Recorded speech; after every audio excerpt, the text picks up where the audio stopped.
So Alex, what makes Mezcal one of the most unique spirits in the world, but also the most confusing is the agave? Yeah.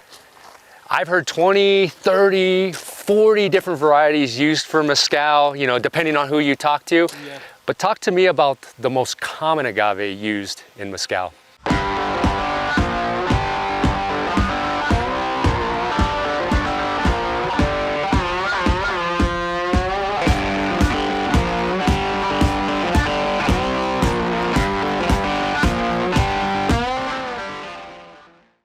The most common, it's an espadín, an angustifolia, right?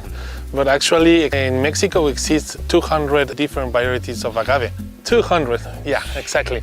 And the mezcaleros making or use around 40 or 30 varieties to making mezcal, depends of the zone. Oaxaca is the state in Mexico with more varieties in Mexico, but Puebla and Michoacán, they have cupriata, tepextate, atrovirens, and different types of agave, no? Right?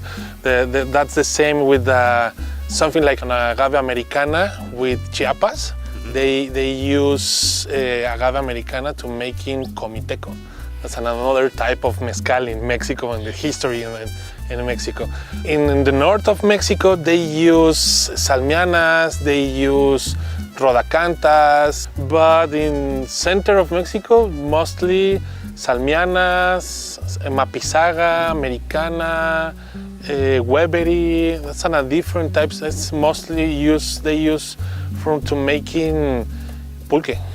But you have with these agaves pulqueros, you have three different ways to making industry, something, you know, right? Like the leaves for feeding animals, the sugars or aguamiel or water with sugars to making pulque, ferment pulque, and the other way it's to making mezcal. What makes Mezcal so unique and yet so confusing to the consumer? What I try to do is get people away from this idea that Mezcal is a spirit. It really isn't. It is an entire universe of spirits. Some people say it can be made out of 30 different varieties of agave. Some people say 40, some people say 50. I heard somebody recently say 66.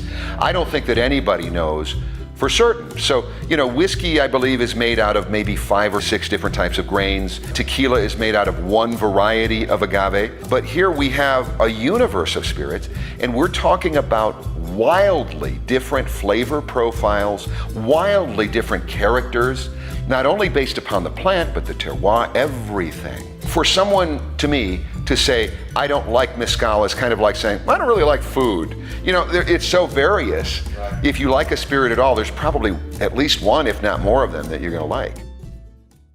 I got into Mezcal, and then I went into a Mezcal bar, and I was like, all right, let me see this universe. And then I'm looking, and I'm like, Tobala, Salmiana, Espadín, and all these different things. What are the most common agave mezcals that you see that people can find in bars? Well, the most common one, of course, is Espadín. Yeah. And, you know, it's funny because even a lot of my Mezcal maniac friends, you know, they'll sort of, Espadín, but the truth of the matter is, while most of the, in my opinion, worst Mezcal that is made happens to be Espadín, there's also amazing, delicious, wonderful Espadíns out there. So that is by far the biggest one. Apart from that, there's a lot of mystique and love given to Tobala. This is a cute little agave that doesn't get much bigger than about this, these cute little round things. There's a couple of different varieties of agave that they call Tobala, but primarily it's the Potatorum. And for a while they were trying to gather this consensus about it being the king of mezcals. I'm not sure why they would do that. It can be really beautiful. There is also the Karwinskis, which is Madre Quiche, Biquiche, Tobasiche, Cereal. You know, there are others, there's plenty of others. Those have got a lot of really great complexity to them, a lot of great earthiness. Tepestate is one that holds a lot of interest to people. It takes, from what I understand, 20 to 35 years to grow to maturity. So I imagine this. I'll be sitting there with an old guy like me in our late 50s, and I'm like, you know, probably we were young guys when these things started to grow, and we're drinking it now, you know. Yeah. There's Tepestate Jabalí is one of those ones that it's not as common to find it. It can be really beautiful. It's got these subtle, elegant flavors to them that are just fascinate people. You know, all of that. There's Arauqueño, there's Mexicano. You know, when I look at both of the last two I mentioned, Arauqueño and Mexicano, there are magnificent varieties of all of them, but it's a challenge. It's kind of like my white whale, so to speak. I can try 10 different Arauqueños and Mexicanos, and I'm like, okay, none of them were bad, but some of them just don't have any life to them. And maybe out of that I find 2 or 3 that I'm, oh, here we go. Now this is something. Tepestate for me, I have better luck with. I'd say out of 10 of them, probably 6 or 8 of them are just wonderful in my experience, you know. I don't know why that is, but those are, I think, the more common ones that we hear of, you know, that you can find in bars, and there are plenty more.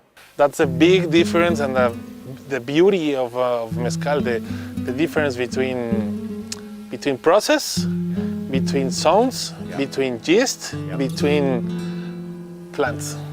And not to mention the names, because you could say a Salmiana, for example, and it could be called something in a different state. We'll try to simplify it with this episode, but it still can be very, very confusing. Maybe we needed 2 hours of this video to explain the difference between agaves in Mexico and the process and the histories and the reproduction and the sustainable for the future for the agaves and the natural zones. I tell people Mezcal changed my life, and it sounds silly. How could a spirit change your life?